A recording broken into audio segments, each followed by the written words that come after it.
from a galaxy far, far away. And a bookshelf straight out of the 90s. From Thrawn to Dantooine And everything in between. This is Legends Lookback. So I was talking about last week on the episode. My family and I are relocating across the country. Big move, boxing stuff up. In fact, I just spending so much time boxing things up that my fingers are raw, bloody even. So much time. It's turning to, of course, pretty late fall over here in Massachusetts, getting ready for a massive relocation, buying houses, selling houses, cleaning things up, tearing down walls, parts of walls that we're already tearing down anyway. Long story short, with the big move happening this year, we are not going to have a regular Christmas tree, which, it's like your pretty standard, basic, white Christian American. Like, I've never not had a Christmas tree. However, my wife did grant me for the first time ever, and I've been begging for this, we're almost married 10 years now, been begging for a Star Wars themed Christmas tree. She has granted me one. It is small, but it is an all black pre-lit tree. So it's going to kind of look like, like a starscape. And I'm going to fill it with all the Star Wars ornaments I have collected over the years. It's going to go right here in my Star Wars studio. Maybe it'll be set up for next week. Maybe not. Who knows? But very excited about that. And I'm curious, guys, have you ever done a Star Wars Christmas tree? No. Let us know in the chat as well. No, I haven't. I just thinking about it. I mean, I've always had Star Wars, the Hallmark Star Wars ornaments and stuff, but never like dominating the tree. Yeah, that's a great idea. I've had a couple, like Freddie said, on the tree, but never its own dedicated tree. I like it. Okay, Emily? It sounds like a beautiful You're pretty thing. minimalist. I am. I have not a single Star Wars ornament. I have, in fact, really only until like 2 years after I got married. I think that was the last time we bought an ornament. After that, I was like, we don't need all these ornaments. It's okay. So we keep it pretty simple here in the Daybeck house. You've got pumpkins behind I you. do. So if you've got pumpkins, you can do a Christmas tree. Oh, yeah. What else do you put on your Christmas tree? Like red and green bulbs? I mean, that's boring. I mean, I could send pics when it's up. I'm like it's been very difficult to restrain myself from decorating this early, especially because it's just everywhere. Every time I walk into a store, it's Christmas music, and it's just hard to avoid. It has taken over. I am of the opinion that you decorate the Christmas tree on the night of the day after Thanksgiving. Nope. There is no other day on the calendar. False. No other day on the calendar in which it is appropriate, and as is a tradition in my home, and it has been since maybe 1999, 2000. I'm trying to think about what year this album was released. We always do it to the exact same album every single year. You want to guess what it is? I'll give you a hint. It's very fitting with the theme of this podcast. Taylor Swift. Something. No, that is a Utini. We have a lot of Swifties on the team at Utini. Chief among them. I would definitely be represented. It is NSYNC Christmas. Oh, nice. It was the first CD we ever owned. I remember being like, this thing is so cool. It's so shiny. And so Nice. NSYNC Christmas is what we listen to while we decorate the tree. Growing up, my mom would do these crazy themed trees. So one year the tree, I kid you not, one year the theme was fruit. And so the tree, all the ornaments, all of our like regular bulbs, the balls, and like the ones that I made in school, those stayed in the box. And we did pure fruit. We did little pears, little apples. Okay. That's all I Are remember. they Oranges. like I don't real know. fruit, or is it just... Nope, we still have the them. My fake mom died. My dad gave me the bag of the fake fruit. I was like, yes, love these. All right. Great. One year we did a clown tree. That one What? sucked for sure. A clown Yeah. tree? So, yep. The entire tree was covered in clowns. That is not... That's just like a Halloween thing more so than a Christmas You didn't thing. do that? Good night. Oh, All right, now this episode's going off the rails. My mom Man. was a professional clown. yes. Oh, So that's part of the right. story. Okay. Yes. That's part of the story. My mistake. You remember this, Rick? Yeah, and I'm surprised that we did it. My grandfather, he was a preacher, but he also was a magician, a puppeteer, a photographer, a filmmaker. He did everything. And so That's amazing. No lie. For when I was like 5 to like 6 or 7, he lived in our house with us, and we had a bonus room that we called Grandpa's office. And to this day, there is a marionette puppet stage in that room.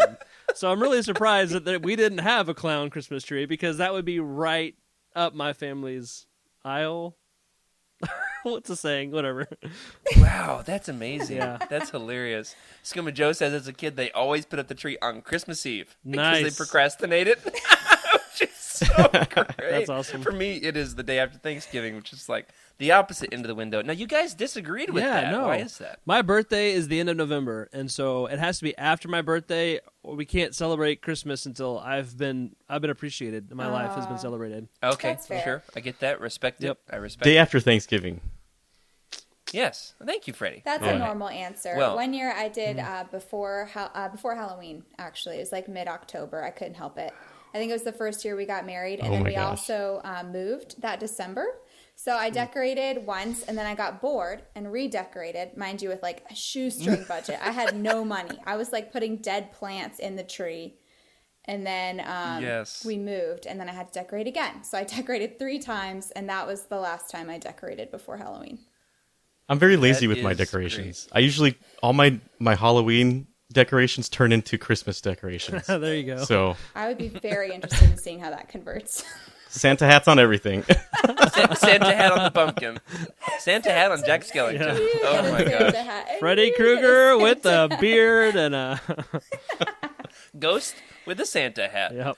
White, red, white. Perfect. So every year, for as long as I can remember, when I was a teenager, I've started getting one Star Wars ornament for every Christmas. Every Christmas season, I get one new. I limit myself because there's always several good ones. So at this point, I've collected, I think, just the right amount for one small tree. We're about to find out. We're going to find out. I've got an X-Wing. I've got, these were last year's. I might have got 2 last year. I don't know. I've got Baby Yoda. Nice, nice. Going on the tree. What's fun is he kind of looks like an ornament. He does. Yeah. Yeah. Like, he's a ball. It's more of an egg. Mm-hmm. Anyway, pretty heavy, though. Got to put him on a sturdy branch. Here's what I'm very proud of. The Death Star. Nice. Ooh. The Death Star going on a tree, and then it blows it up when it's done with it. Oh. So, these are going to go on the tree So it's very like a soon. fire Very hazard. excited about that. Let me ask you this, though. I have yet to decide what this year's Star Wars ornament is going to be. Right here live. Do a live show if you're an audio listener. This is live every Thursday night on youtube.com/Utini, where you can join us live in the chat. If you are live here with us tonight, get some input. Or, of course, you can jump over on the Legends Lookback Discord channel. Utini.com/Discord is how you can join there.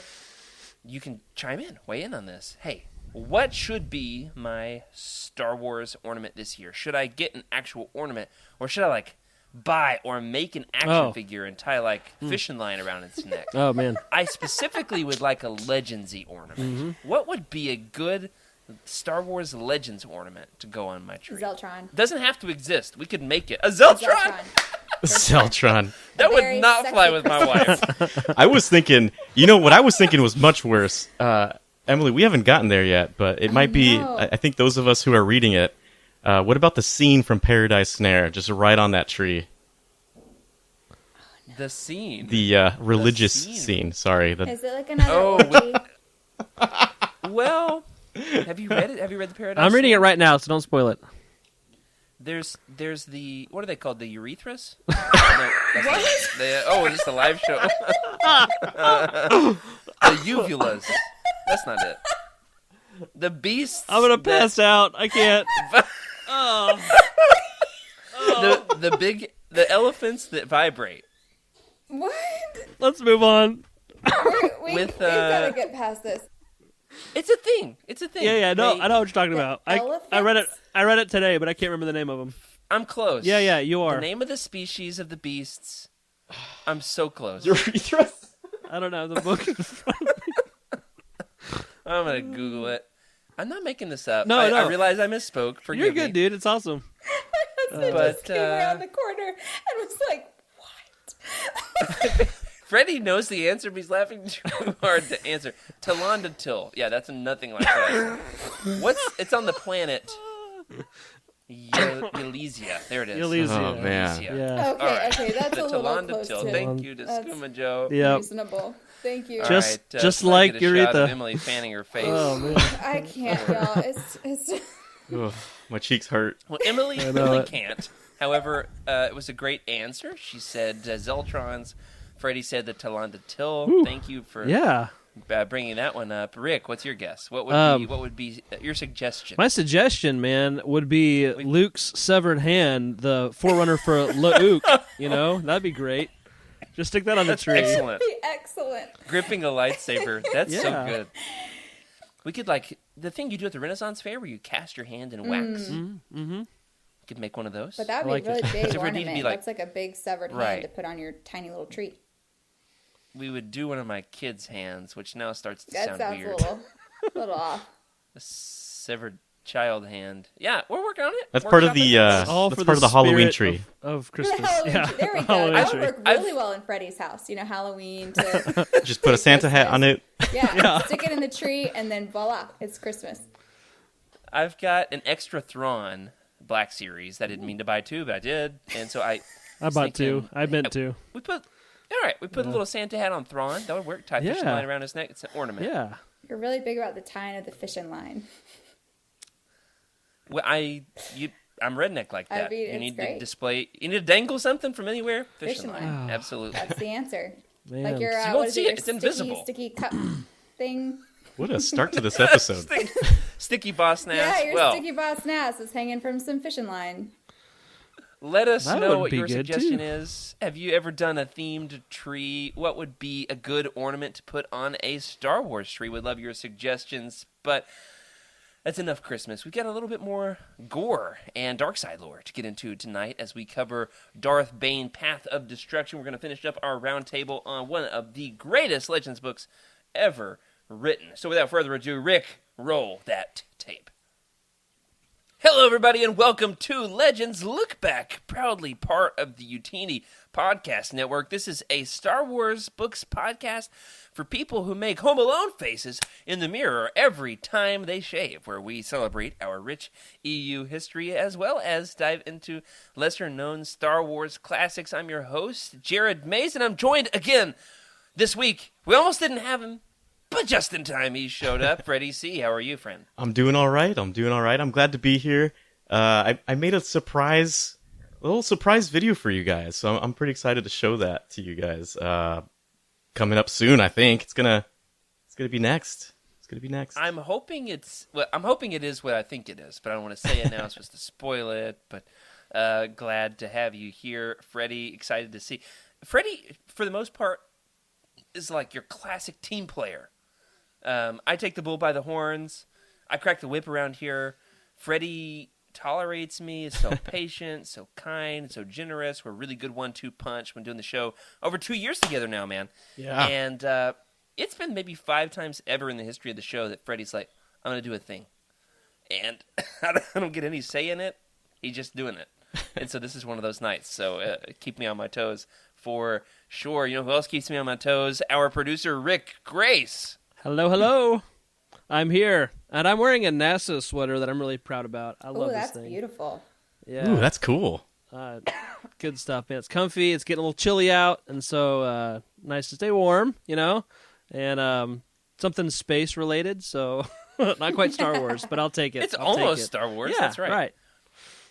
My kids and I have been watching this show on Disney Plus. One of those things where it was like we need something to watch, and it popped up, and I clicked it. It's called Across the Stars. Yeah, Or Among the Them? Stars. Yeah, You've I seen just started this? watching it too. It's so good. Yeah. It's about an astronaut. Chris who's Cassidy, been yeah, to man. space and wants to go back. Mm-hmm. That's the thing. Oh man, it's great. Love it. And then it got a little boring. I mean, it's fine, but like my kids were like, I don't know. Right.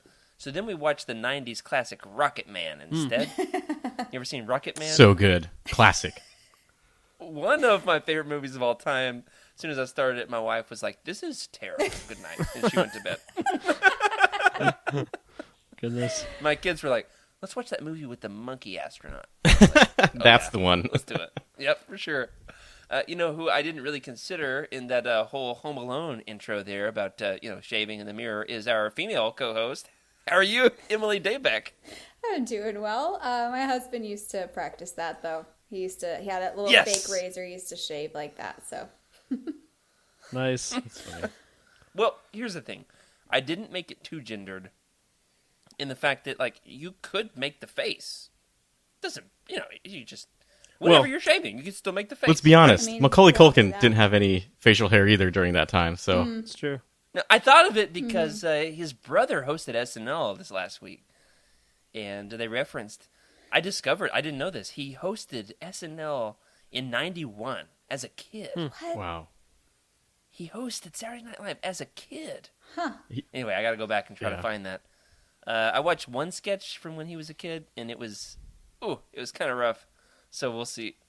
They basically just did the Mighty Ducks voice the whole time. The entire sketch was like, excellent. So like almost every day here. Yeah.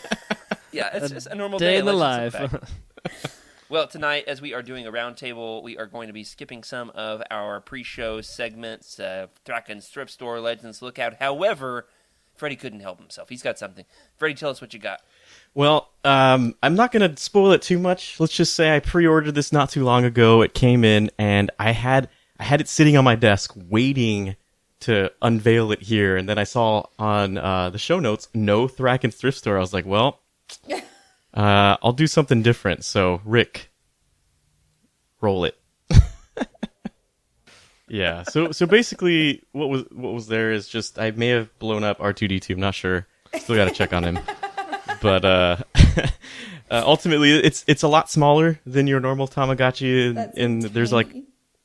it's super tiny. I'm like trying to figure out how to hold it. I was like, this thing is so small. It's like for a baby's hand. Well, hold up. I'm Hold up. wondering, Are Freddie's hands just Yeah. way bigger than I realized? No, like, or did like the whole like time thing where you remember something differently, and like maybe they're always that size, but you grew up and you're an adult now, and so it seems tinier. These are just unusually small. I have Yeah, my you're old right. ones. Oh my Okay. gosh, So- that's the cutest thing I've ever seen. Yeah, it's a tiny little egg. It's looks my like new an egg. ornament. Yeah.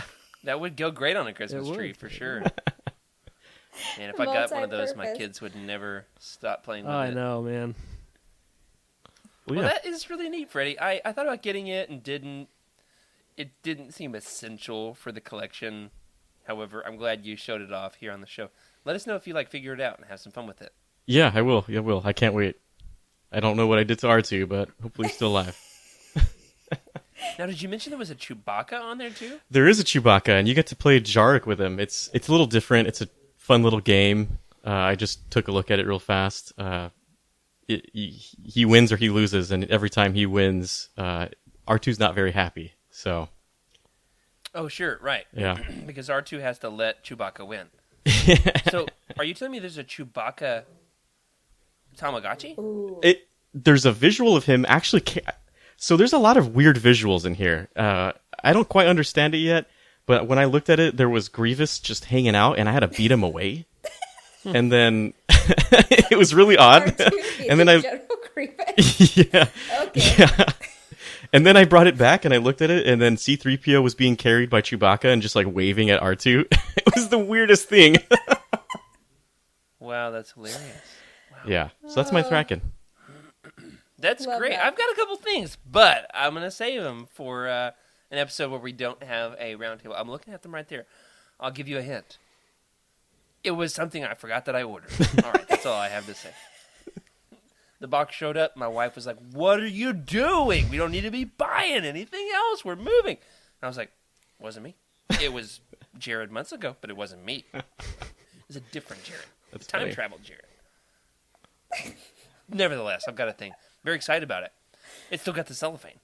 Now, this week we're going to be talking about Darth Bane, Path of Destruction.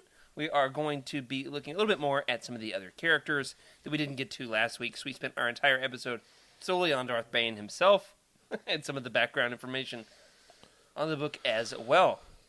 But then, beyond that, we are going to talk about some of the overarching questions about the book. Before we do, Rick, kick us off with whatever advertisement we've got this week. And then we will get into Darth Bane, Path of Destruction. We talked mostly about Darth Bane, the Sith Lord himself, last week. The Bane of the Sith.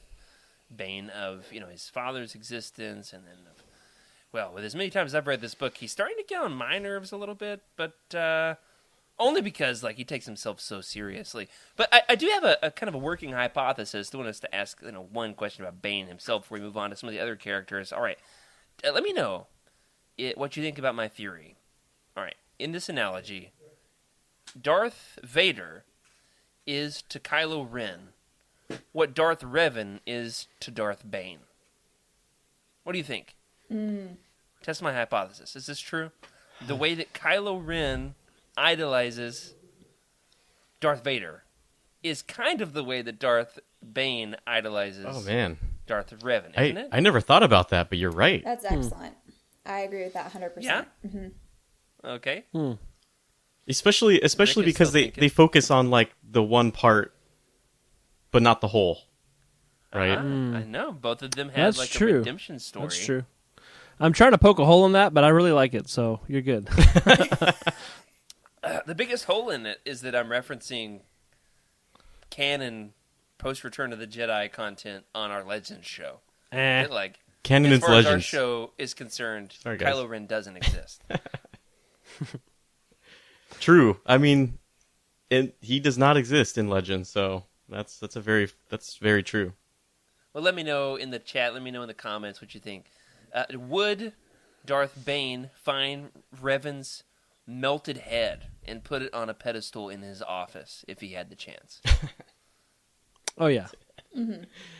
Yeah, I think if he had a chance, he would totally do it. That's what Sith do, right? They collect Especially, very rare. Yeah, I think late life Bane, late life Bane, totally, Yeah.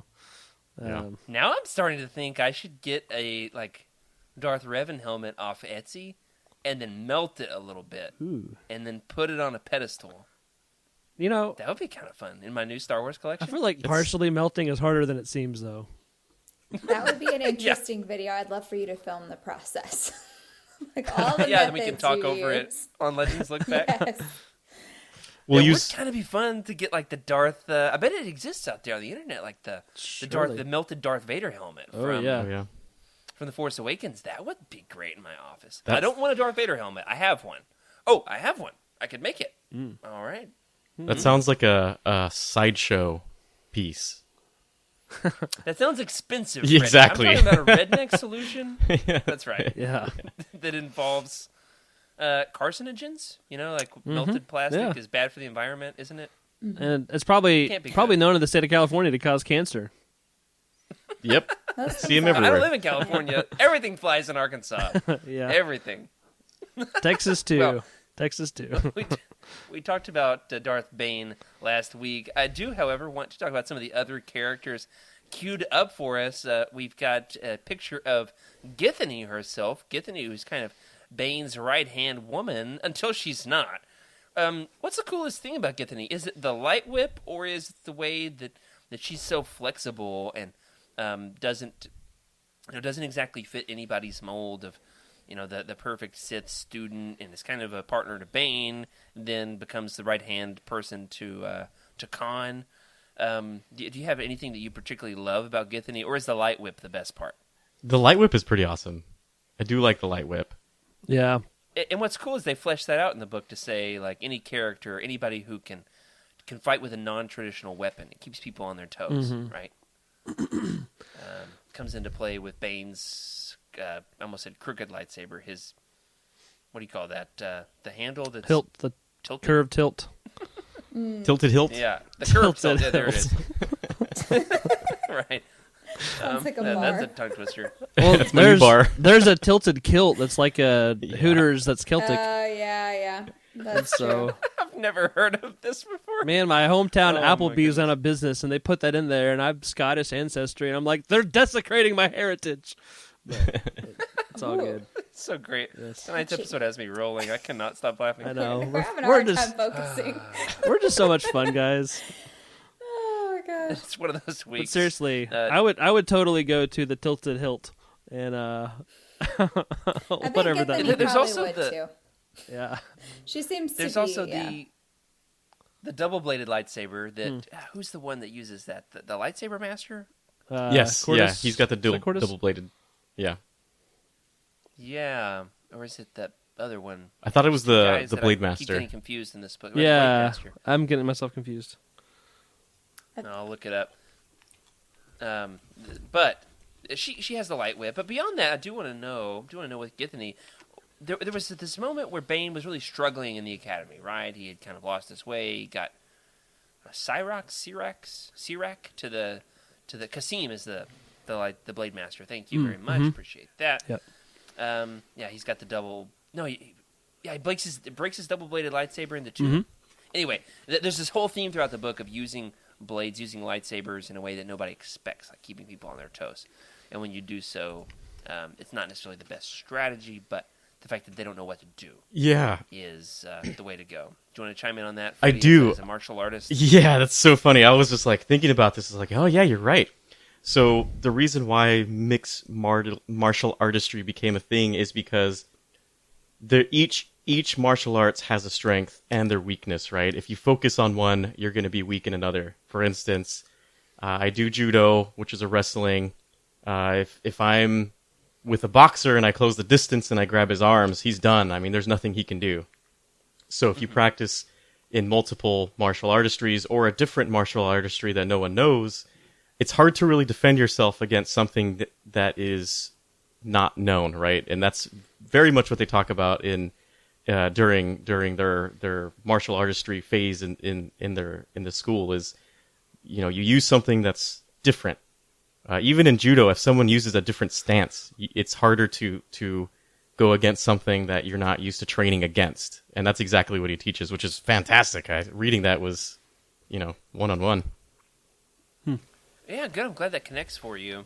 It made sense to me in the book, though it was different than anything that had ever come up in any other Star Wars book. There's just like the double-bladed lightsaber. The reason that it's effective is it's cool.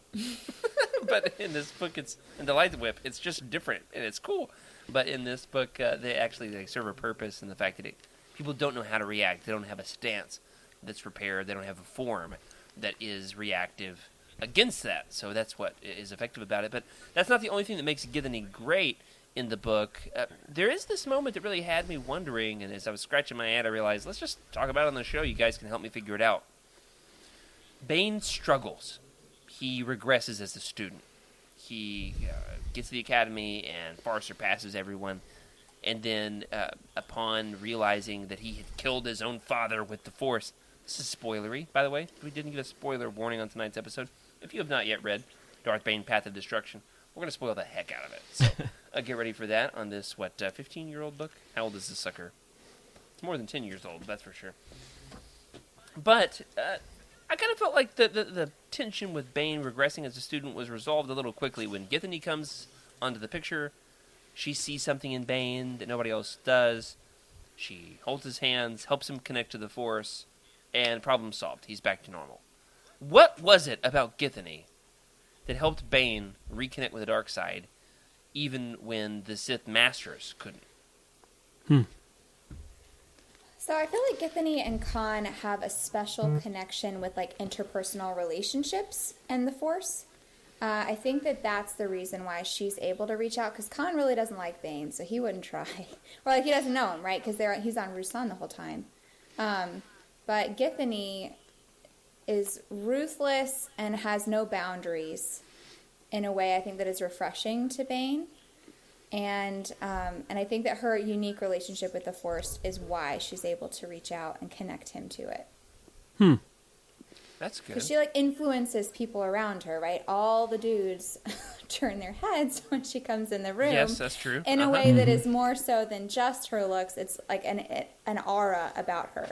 That I think that's the way that she connects with the Force and the Force connects with her. So I think that's what does it. Interesting. Yeah, that theory makes sense. Yeah. Somebody else? By the way, the book I think came out like 2006 or so. 2009, Okay. 2006. Yeah, Yeah. so 15 years is Was it not right on the 2003? dot. I don't know. Never mind. It's not important. Yeah, I can't Here remember. we go. It's the most boring page in the book, the title page. Let's book. figure it out. It's Our 2006. 06. Yeah, I just checked a second ago. Okay. Cool. Okay. Well, Yeah, why does Githany reconnect Bane with the dark side? it's Was interesting. it kind of too quick? Emily, let me know what you think about this because I feel like she's just very raw with her emotions towards Bane, and she's the only one questioning him, and she knows like, okay, you're strong. I know that you're strong. Why are you being like this? Like, what's up? And I feel like she actually really tries to figure out what's going on with Bane, and just letting him know, like, stop it, dude. Like, quit whatever it is that you're moping over and get into it. But at the same time, I feel like she understands that he's strong, and she still kind of needs him. It's really hard to figure out what her motivations are. Yeah, they seem to change What do you guys think? in a way that's kind of frustrating. Dominic in the chat says that Githany's able to relate to Bane because she went through the same thing. And I had forgotten about that part, actually, that is probably why she was able to reconnect him when others couldn't. Yeah, it's a great point. Love that. Yeah. And also that, he can manipulate... she can manipulate people using Jedi techniques with a dark twist. Yep. And so I think that idea of being able to help somebody else connect with the Force, reach out and sense the world beyond you, that's a Jedi thing more than a Sith thing. But then, obviously, she has her own agenda, and she's going to pit Bane against Sirek, and then, pretends to flip on Bane, but then doesn't. But then she jumps over to Khan's side. My big criticism of her is that she is a flip-flopper. She can't quite make up her mind. Is loyalty really a Sith attribute, though? No. Not really. And that's what Bane likes about her, Yeah. is that, hey... She's advantageous, I guess is the word, but something like that. But I was going to point out, too, that, Force healers, that's a light side use of the Force. And this isn't necessarily, like, healing, but I feel like it does tap into that Jedi background that she came from. And so it's, maybe not as accessible for dark side users who destroy and bring death, that it has to be something from the light. I could be reading too much into that, but that's my thought. Yeah, that makes sense. Really stands out to me every time I reread this book. It's as if they set up Githany to be Bane's Sith apprentice. They do. Right? But then much. she doesn't. Why? And that's what's so effective in this. Do you know what's crazy? Is that she proves herself to not be worthy.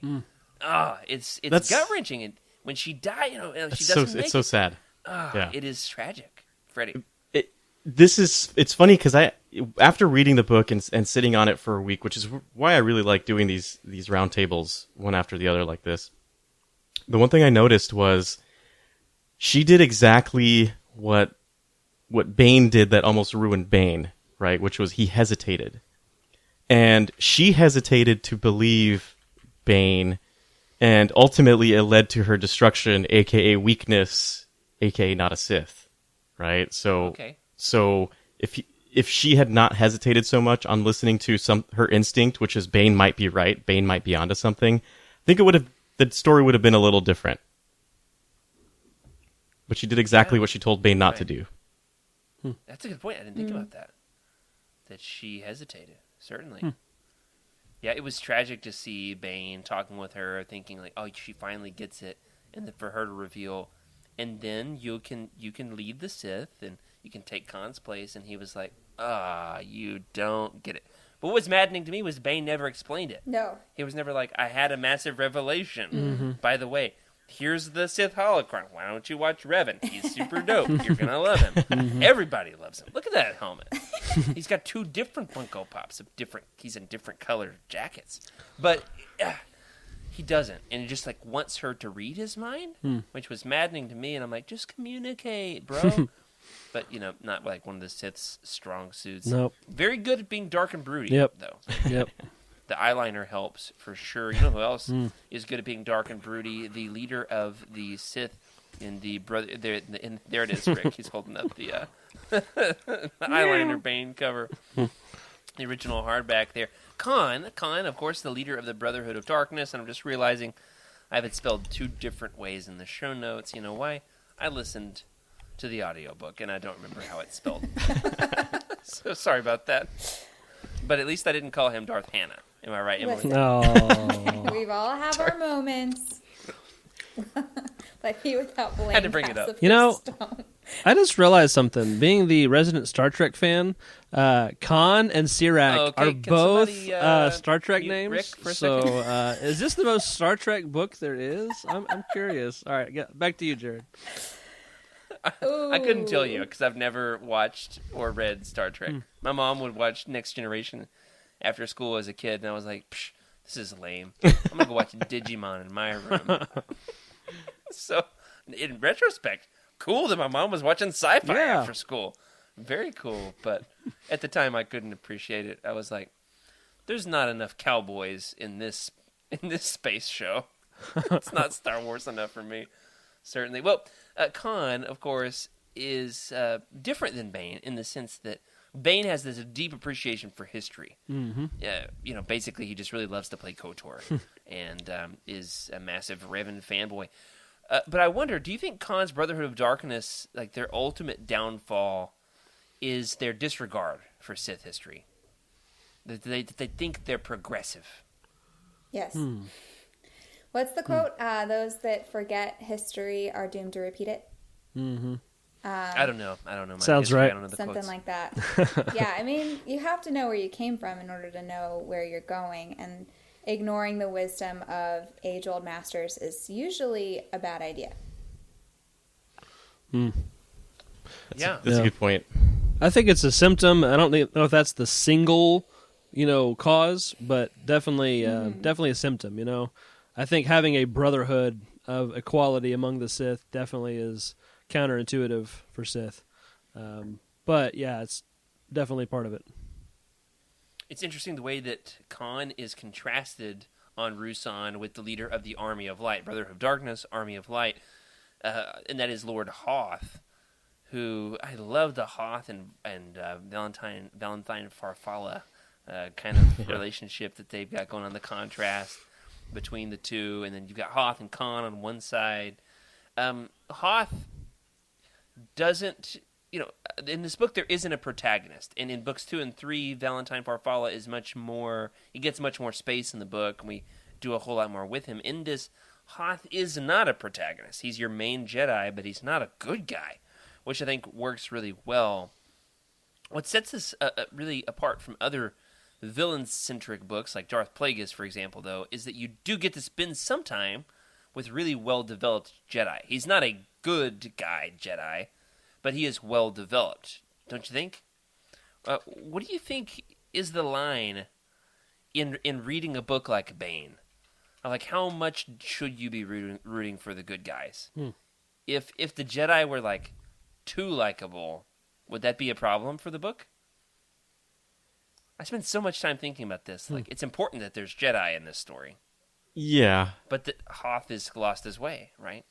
Yeah, and that's the thing with Khan and Hoth, right? Is the more they are entrenched in this battle, it's funny that the closer they get towards the center, in my opinion at least, right? Like they're both becoming something that they're not really supposed to be becoming, and that's because the Force is, every time a Sith or a Jedi dies, it has to balance out in some way.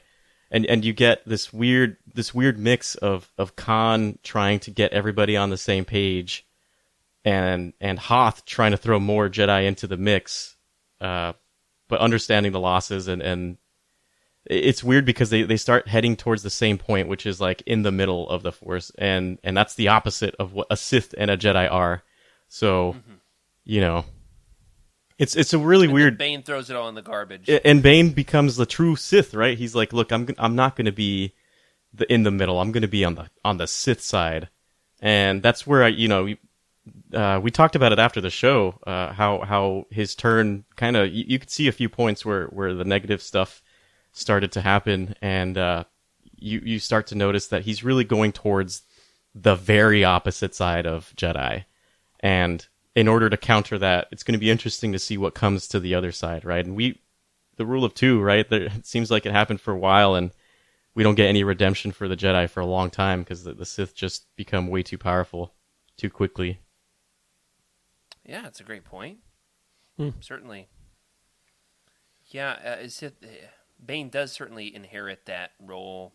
They were both moving closer to the middle. It's interesting that Hoth has this big transition, right? He has this transformation, this, it's pointed out to him, Valentine Farfalla holds his ground and says, like, this is the light, and just because we're fighting a war doesn't make every decision that you make right.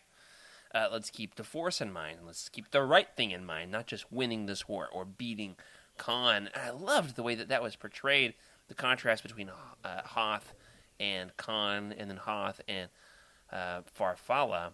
Farfalla is a pasta. What's this guy's name? Is it Farfalla? Yes. Yes, Valentine Bowtie Pasta. That's the dude's name. Yeah, that's right. It's bowtie pasta. Uh-huh. You get Spaghetti Fett. What else? Thought he was more of an angel hair guy. Hot Dog Boba Fett. Sorry. I had a second there where I was like, pretty sure I just said pasta and not Star Wars. Hold on. Yeah, My world's I laughed blending. out loud the first time I read that. In the book, it's especially like the physical book. It's more obvious, but even in the audiobook, it's pretty bad. Like, come on, man. Is it letter for letter the exact same word? No, I think there's like one letter different. Like they add an H and a Y in the Valentine, and then they do an A instead of an E at the end of Farfalla. Right. Okay, I was thinking about the last name. Yeah. Spaghetti Valentine. Did you say spaghetti Fett? Yeah. Yeah, I said Spaghetti Fett, but I meant Hot Dog Boba Fett. Oh, my goodness. Always keep me on my toes here. So let me ask you this. What lesson does Hoth learn about what it truly means to be a Jedi? And then why isn't that lesson remembered by the Jedi to come after him? That's a good question. I'm going to just start talking. I don't have a really rounded answer, but I know that Hoth has a hard job, leading the Jedi in a time of war, and that's never a good time to be a Jedi because that's not what the Jedi are about. And so I think anytime there's war in the galaxy, the Jedi have already kind of failed, and have to learn a lot. And so, what does he really learn? It has to do with, I guess, the means to the end, and the way that they fight. Sorry, I'll tag someone else because I'm just rambling. That's a good point. You brought something up about the Jedi not getting into wars, but they surprisingly always get themselves into a war. Mm-hmm. I mean, this is called the Star Wars, Freddie. Yeah, it is called the Star Wars. I wouldn't love my stories without a bunch of war. Contemplation of deep mystical things. I mean, I'd read that, but The interesting thing is you get into a sense of what the Sith truly should be, right? And it isn't, and it's not. It's the same with the Jedi. The Jedi are about peace. The Sith are about victory, which is two different things, right? But you also have ways of achieving it, which the Jedi way or the Sith way is to be to be deceiving, not to be overt with your actions, right? And a war is literally anti-Sith in that sense. I mean, unless they're doing the machinations in the background, but to have Sith being a part of that war is not quite deceiving. But also, on the Jedi side, you should just not fight in general. You should do everything you can to protect and to protect and what am I trying to say here? Serve? No, not quite. Serve and protect. Yeah, protect and serve. Yeah. Protectors and peace, right? To create peace. Turn the other peacekeepers, cheek. yeah. So they're both out of their element without really knowing they're out of their element, and I don't really know if they know how to approach it, to be honest. So Yeah, certainly. And it's one of the things that Valentine Farfalla seems to see clearly, which is, spoiler alert for the other books going forward, mildly, he becomes the Jedi that we follow in much more detail. We see his own character growth from beyond this book and the lessons he learns from Hoth. I can't help but wonder if Hoth's story was told in greater detail to the Jedi of the Clone Wars era. It could be a great cautionary tale to protect against, just how the Jedi end up falling to Palpatine, which ultimately is like, the culmination of Bane's grand plan. Do you think that that if Anakin, for example, or Yoda knew more of Hoth's tale, that it could have changed the way that it all went in the Clone Wars? I can't remember. Maybe you guys can enlighten me. But there's something that always that I've been thinking about, which is it the seeking of knowledge that turns you towards the dark side? I feel like it should be the opposite, but I feel like every time we see a Sith, the more they learn, the darker they get. I'm not sure if you can say the same for the Jedi, but it's something that I've noticed a little play on. But yeah, I'm having a hard time with that one. No, that is interesting. I think I kind of something you're saying is familiar. Is there a difference between knowledge and enlightenment? Yeah. You know, the Jedis, they seek to commune with the Force more wholly, where I guess the Sith seek to dominate the Force.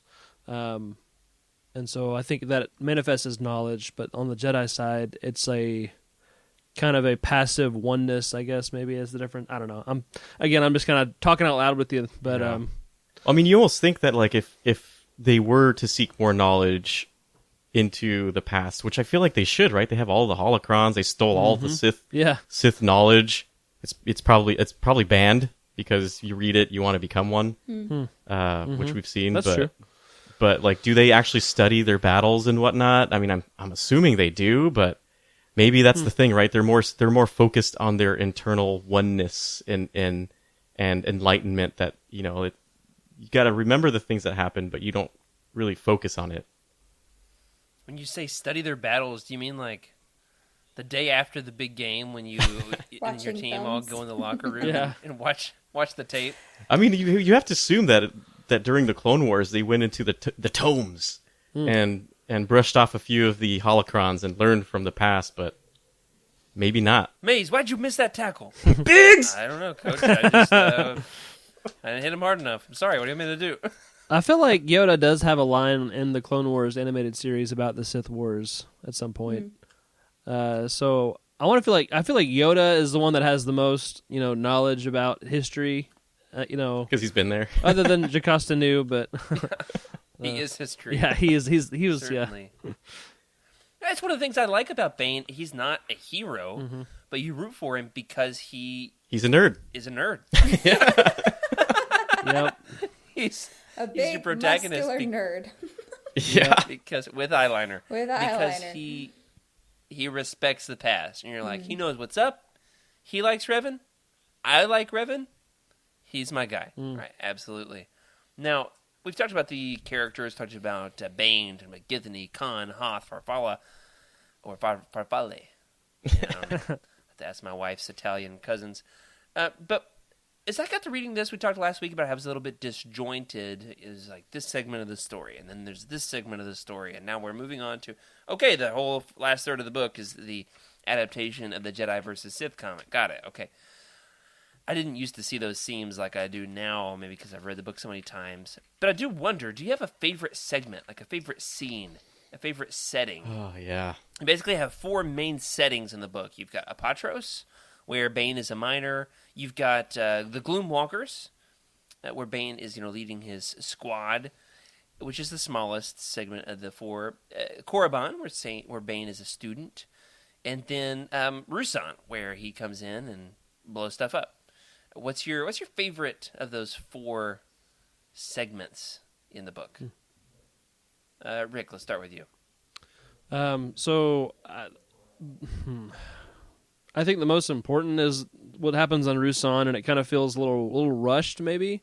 But I do think that what I want the most of, like what I would have been okay with extra chapters, is more Gloomwalker stories, because that was really cool. It's a totally different genre, and it was just, I enjoyed it. So either of those 2. That is a good point. It's a different genre. I'm feeling like there's a short story out there somewhere. Oh, Somebody messaged Trev. I think that's Don't right. do it right now because he's asleep. No, that's okay. Let him know. Other side of the world. I think there's a Gloomwalker story from Star Wars Insider or something. We'll see if we can find it. Plug it for next week. Emily, what was your favorite of the 4 segments? It's a good question. I think I liked his time on Korriban the best. I understood the necessity of a Patros, but I didn't enjoy reading it. You know, it kind of stinks to just like read how people are beaten down and beaten down and beaten down, like how people have terrible relationships with their fathers. But you need that part of the story to understand why he would be willing to do anything to get off of that planet. It's like it kind of sets the stage where he's, you know, it's a dire mood. And then like you move on to Gloomwalkers and you're thinking, okay, this character could redeem himself. And then it goes right back deep into Korriban. And again, he comes back up to the surface and is like, oh, well, maybe after I killed that one dude, maybe I'll come back to the light. Like you think maybe he has a conscience. And then, nope, deep dive into the dark side. And Rusan was not my favorite. I didn't really like him when he got to that stage. Well, when his first moment is he smashes a guy's face? Yeah, that was a little far It was for begging me. for mercy? Yeah. Yeah. It was quite brutal. In the comic, it works really well. This like Jedi or the soldier's like dying, and he's like, oh, help me, Lord Bane. And he's like, I'll smash your face. That's what I'll do. Yeah. It's like, Bane is here. Better beware. It's like he stops communicating. He stops caring about anything except for his singular mission in life. And I mean, that's his transformation into becoming a true Sith Lord. But it's not very fun to read about. Anyway. That's a good thing. Yeah. That was my long, drawn-out answer. So we've got two Emily, segments that's taken so far. You said Apatros is your favorite? Korriban. Korriban, yeah. I'm a great listener. Sorry. It's okay. Just Freddie, one what's thing, yours? Emily. So we got One two of of the four taken so far. Yeah, I'm going to break the rules again, as always. But, Emily, one thing I wanted to bring up is everything you just said literally talks about the name of the book, Path of Destruction, and literally the end, right? Like, he is... His soul is, like, destroyed if you were to look at it in that sense, right? Like, he is a Sith. Like, he's not coming back as a blue glowy. End of story. Yes, I love that you said blue glowy. That's mine and Freddie's inside joke. Oh, that's great. But yeah, you know, just to, I'm gonna go off here and just say, I couldn't really pick a section because the more I started thinking about each, and this is why I feel like it's so disjointed. I feel like it's rushed. I do feel like it's rushed. They cover a lot of stuff really quickly, which is fine. But goodness, how cool would it be to have like a comic book series of him in the Sith temples learning how to be a Sith, him in the Glowwalkers being like, what is it, Grimwalkers, Glowwalkers? Gloom. What is it? Gloomwalkers. Gloom. glow walkers. It's like a color run. That would be Color great. run. Glow sticks. Glowwalkers. That would be like Except for glow very sticks or 90s. lightsabers. Glow up, Sith. Okay. That's all I got. So it would be cool to see him in that group being an elite soldier, and then seeing him being trained, and then seeing like the Sith battles and how intense those must be, and how scary it must be to go against a Sith, right? Like that's got to be a scary thing because they're just so intense, right? There's nothing to say about it but just intensity and power, and how much the book just glazed over some of those really interesting moments. So it's hard to, and that's why I feel like the more you read it, the more you start to think about those things in detail of like, well, I wonder what that could have been, right? Like we watch Star Wars. Yeah. The more we watch Star Wars, then we notice them talk about the Clone Wars, right? And we're like, oh, how is that? Right? And then the more you watch the Clone Wars, the more you start to dig up of other things and et cetera, et cetera. And I think that's, I rated the book really low, and the reason is because I just want more. I wanted more detail. It should have been like 1,000 pages of all these intense moments. But it's a book I loved it. Just going over it, it's hard for me to really pick. But if I had to choose, I would have to pick Korriban because having him grow into a normal person, in my opinion, with some daddy issues, to a relentless killer and Sith, that's a major transformation. Oh, I totally left out a segment too when he goes to Lehon, the unknown world. Yeah. That's another. It's a shorter segment. Mm-hmm. He goes there only to discover there's nothing here, and then of course finds that he's got this revelation from what the Sith were all really about. Now, the rule of two, of course. is developed more in the second book. However, it's developed in this book. I do, before we get on to that, I do want to say I think my favorite segment is Apatros. I like this time around. It's really Karpyshyn's versatility as an author. The fact that he can write such a great war scene, and he can also write such a great training montage, and then a climactic battle. But there's 30 pages of a card game that is one of the most riveting scenes in all of Star Wars books. Mm-hmm. The card game at the beginning on Apatros against the where they're having political discussions with the commander and the ensign. I was out running while listening to that scene. I listened to that entire scene, start to finish, all out on one run, and I was running faster and faster every mile. I could not have loved it more. I was like, maybe that's because I'm in my 30s now, and found the political discussion very nuanced. But for me, this time that really hit well. Also he developed such a great card game, Pazak, for KOTOR, and he did a great job with Sabak here. Love that game. Yeah, definitely. But obviously, the rule of two ends up being Bane's big accomplishment for the galaxy, right? This is his big contribution. But I do wonder, is it all that Bane believed it could be? The final culmination of it is that Palpatine conquers the galaxy. He destroys the Jedi, except for a few, or in Legends, a bunch. Was his 20-year empire really Bane's grand plan fully realized? I think so. I think it really... This is a tough one because looking at it, knowing Bane, seeing what ended up, now seeing how it ended to the new stuff, it's hard to carry it over all the way through. But if you really think about it, he wanted the Sith to rule. He wanted one to have the power, one to crave it, and deception, everything. He wanted all of it, and Palpatine did it. In my opinion, Palpatine pulled it off really well. He just threw the wool over everybody's eyes in the galaxy. And talk about deception, that guy. But it wasn't just him, right? If it wasn't for Plagueis, and if it wasn't for Tenebris, and if it wasn't for everybody before that, we wouldn't see what we're getting. And I believe, ultimately, if Bane were to come back and see what Palpatine did, he's like, the Sith rule the entire galaxy. Now we do it. Now we got it. So. Yeah. Emily, what do you think? Is it 20 years really everything that Bane wanted it to be? I mean, it does seem like quite a bit of sacrifice and generations of Sith to lead up to one person's success. So, and quite frankly, I'm not even sure that it's Bane's rule of two. It seems to me an awful lot like Revan's rule of two. But then again, everyone refers to it as Bane, but technically he got the idea from Revan. Mm-hmm. I feel like it's a little plagiaristic to just, claim that idea as your own. But that's just me. I think that Emily, that was a great point. Yeah. I feel like it's the unspoken truth that, that really wasn't his idea. Revan turned to the light side canonically within the non-canonical universe that is Legends, so, it's okay to discredit him. He totally ruined everything. Which Bane apparently never read about.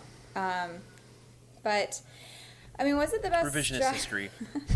Was it the best strategy? I feel like that was better than the strategy that was currently being played, which was this weird gray area between the dark and the light of trying to bind together the dark side forces to be a team. That doesn't work. So he saw that there was clearly a problem, and he found a solution that was a better choice. I think what he wasn't counting on is that the Force is its own thing, and it equalizes itself in different ways that you can't control. And I think that was his mistake. Yeah. It's the control of the Force versus the being one with the Force. Yes. Discerning the will of the Force versus trying to control it. I think that was his true error. That goes back to him looking at all the books too, right? He's selectively looking at knowledge. He's selectively looking at Revan's negativity stuff, never looking at the whole picture. It's a good point. Sometimes y'all blow my mind with stuff. I know, like my this. head hurts. I'm just like, man, this is some good Star Wars discussion. It used to be like, I would beg my friends to talk Star Wars with me. Now it's so Now big. you And guys are like This is 30. going deeper than. Yeah. Yeah, that's right. Absolutely. Absolutely. Well, one last question for tonight. How canon is Darth Bane? Obviously, he is samurai body voiced by Mark Hamill since season 6 of the Clone Wars, and they reference, Bane's order and all that. You created the rule of two, or... But this is the worst Yoda I've ever done. The entire, it's been a long week. Is that what that was? I thought you were having a voice moment. Yeah. Or the coughing I didn't even fit. get the word structure right. Oh man. Just edit that in post, Rick. How canon is Darth Bane? How much of this story is canon? And then what would be a good medium to bring more of his story into canon? Let's start with you, Rick. So this isn't exactly what your question is asking, but honestly, rereading this and then watching Rise of Skywalker again and the whole climactic final battle there, I think actually the lore still kind of holds up. The idea of Sith essence and Jedi essence kind of being present collectively. That's kind of what Bane and Plagueis are working on throughout the Sith side of how do we keep this going and this spiritual, I don't know, I'm kind of getting off topic here, but I think that there's definitely room in canon for Bane. And like I said, I think there's definitely some vibes at least that come out in this book that are in the sequel trilogy and some of the other content that's been put out. A good medium, you've said it, but comics, games, you can't go wrong. Bane's a great character, and it's he's in his own little era that he's pretty safe for canon too. So bring it on, let's do it. Do you think we're going to see a new canon Darth Bane trilogy, or are we just going to leave this masterpiece alone? I think it should be left alone, personally. It's famous enough that you don't need to make it canon for it to be recognizable. There's 3 Thrawn trilogies. I feel like Bane deserves at least 2. 2 would be perfect, wouldn't it? That'd be cool. Yeah, it'd literally be one embodying the power and one craving it. Canon, legends. Man. Freddie? Good one. How canon is Bane? How canon is Bane? And then what would you do with Bane's story if you were to cross that bridge? Okay, I'll tell you one thing. So I consider myself blissfully ignorant when it comes to timelines. I just don't care enough about it to try to fit it in. Until Trevor drops a bomb on something or whatever. But I mean, even in cases like where it does, it's still in my head a Star Wars book, and it's hard for me to really see the division between canon and legends when I see like the new stuff. It's pulling a lot from legends, and so to me it's all muddied now, and that's cool. I'm digging it. So Bane coming back, I can see it. I can totally see it, but it might be different. It might be in a different format, kind of like what we saw in the Clone Wars, right? It was Bane, but it wasn't.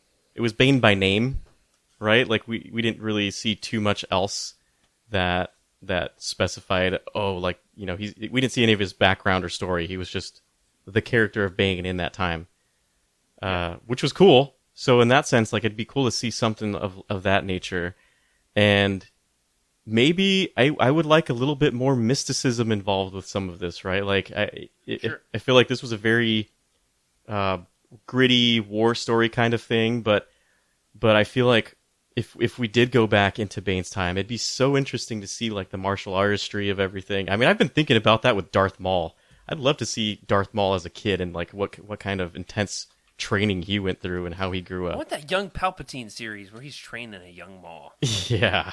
I'm fixated on that these days since that Matt Smith news story came out. Yeah, I mean, I could keep rambling about how to me like Bane is as canon as everything else right now, and it's hard for me to really separate it. And the fact that he's been in canon, he's to me it's both, right? He can fit in both stories, but I definitely would like to see something different if they come out with it. Yeah, definitely. Emily, you want to chime in on this one? Sure. I think I would really prefer to see it in a mini series. Not necessarily just the Bane story, but kind of the background of the Sith. I think that in the films, except for the last film, there really hasn't been much knowledge about the Sith. You really do have to dive deep into books. And I think that the fandom would really be well served with being able to visually see what the dark side is and like what's happening kind of behind the scenes. Yeah. You know what's that would be crazy? great. I don't know. Like, okay, let me know what you guys think. Emily, let me know what you think about this. Do you think Disney would focus any energy on the extreme negativity and intensity of the Sith and make you like that? Because technically the Sith are supposed to be very unlikable, right? And part of me has a hard time thinking that Disney would ever create something that shows you like that, because then they're going to be cool and people are going to want to be Sith, right? Well, I think that there's a healthy appetite for villains in Disney, right? Yes. There's the Cruella movie that just came out that really humanized an otherwise very unlikable villain. No, don't spoil it. No, don't spoil it. I I'm haven't not seen it. going to spoil it. I'm just saying, like, it was incredible. Don't tell me what happened to the puppies. And Emily put it right. Yeah, you're Yeah. good on that one. I think that there's an appetite for it. And I think that the Path of Destruction book, I think, does a really great job of showing you how human Bane is and how your choices really do affect the outcomes. And how if he had only made different choices, it would have been different. And ultimately, it could end in his demise. Like, you could still tell a moral, like, there could still be a moral to the story while making him a relatable character and one that would stand with Vader, you know? Yeah. I dig totally it. agree. I dig it. Totally agree. And Yeah, great comments here in the chat. Yeah. We even have a 99-cent donation Oh, from my Andrew. goodness. Okay, I finally saw the poop emoji. I was wondering what he was talking about, and then I moved my window over, and poop just moved right onto my screen. So thank you there for that, Andrew. Big spender over there with your 99 cents into Corey's pocket, so appreciate that. Did you have a comment to go with your 99 cents? Do you have something to say? Or you just want to make a... He just wants to troll you. Can we be bought for 99 cents? He Is wants that to let you really know- where we're at. He just wants to let you know that he beat Shadows of the Empire in about 2 hours. Oh, beautiful. I never did get past the Gaul. Maybe at the new house. I don't know that I'm getting to it before that. We will see. A lot of good comments here in the chat. Yeah. We can't get to all of them tonight, but I do want to say thank you, everybody, for joining us. Good commentary. We got the Rogue Squadron news. We'll talk about that sooner or later, but not tonight. I do want to say, though, if Bane is adapted, right, they like change the story. You know, like when something from Legends is brought over into canon, they often will change one detail or one letter. For example, Korriban in canon is Morriban. Yep. Right? Change one letter. I would like to see Darth Xana change to Darth Hannah. Good night, everybody. That's it. That's all I have to say. Oh, If you are following along with us at home, sorry, Emily, I had to do it. I'm If still you're following waiting along for with us Darth and you Karen. want, That would just be... oh That'd be man, fantastic. shots fired. Pew I pew. bet she's a professional clown in her spare time. Thanks. That was my mother's name. Thank you. Can we just meet in the middle and this Darth Anna? Just Anna? Yeah, Hannah? I dated one. She broke up with me, so she's definitely Darth. Without the... I'm You should not put agreeing. an apostrophe For sure. before Yeah, the there you go. Anna, so it sounds like an accented, hello there, Anna. Anna. Just enough. I'm- Or with like two A's at the beginning. Can't believe I just did that. Never going to do that again. I'm here for it. You know what else I'm here for? Our next roundtable coming up on December 9th. We are going to talk about the Boba Fett Blood Ties omnibus that was just recently released on November 9th. So very excited about diving into that one. In the meantime, hey, thanks everybody for joining us this week. We want to thank especially our incredible patrons for your amazing support. Thank you for helping us make this show. We've got a lot of fun things in the pipeline. Before the show went live, we were even just brainstorming some new ideas and some fun things that we have got coming your way for the rest of this year and beyond. I want to thank especially our high-ranking patrons Cheryl Bell, Patrick Ortiz, Carl Sander, OK Indar, and JG Kars on our Jedi High Council, as well as Elizabeth Cloutier, Jason Mitchell, Sally and Chris Eilerson, Freddie C., Earl Q., Tyler Latour, and Matt Billington on our Alliance High Command for their amazing support. Well, that's really become a mouthful these days. So, very excited to have more people there to mention as well. Remember, of course, sub to the channel here on YouTube. Leave us a review in your podcast platform of choice, and we could use the boost. That would help more people to discover what we've got going on over here in our obscure corner of the internet. If you would like your thoughts read on the show, you can email us at legendslookback@utini.com. You can send us a message in the Legends Look Back Discord channel. Leave a comment on this episode on YouTube. You can send a scream out into the beyond, and maybe we'll hear it, or record a holocron, and maybe in 1,000 years we'll find it in a Sith temple. Well, maybe not that one. But you can contact us on Twitter at Legends Look Back, or I'm at Jared Q. Mays. Freddie. At Wake Up Freddy. Rick. At Rick_Grace.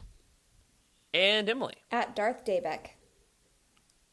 Wonderful. So if you are looking to buy some of these books, such as Darth Bane, Path of Destruction, as we have discussed on this episode, or Boba Fett Blood Ties, the omnibus, yes, which is now out with our affiliate links over there on utini.com. You go over to utini.com, you click, you type in the book you're looking for, you click the links down there in the profile, Amazon, Thrift Books, Barnes & Noble. We've got all kinds of links for days.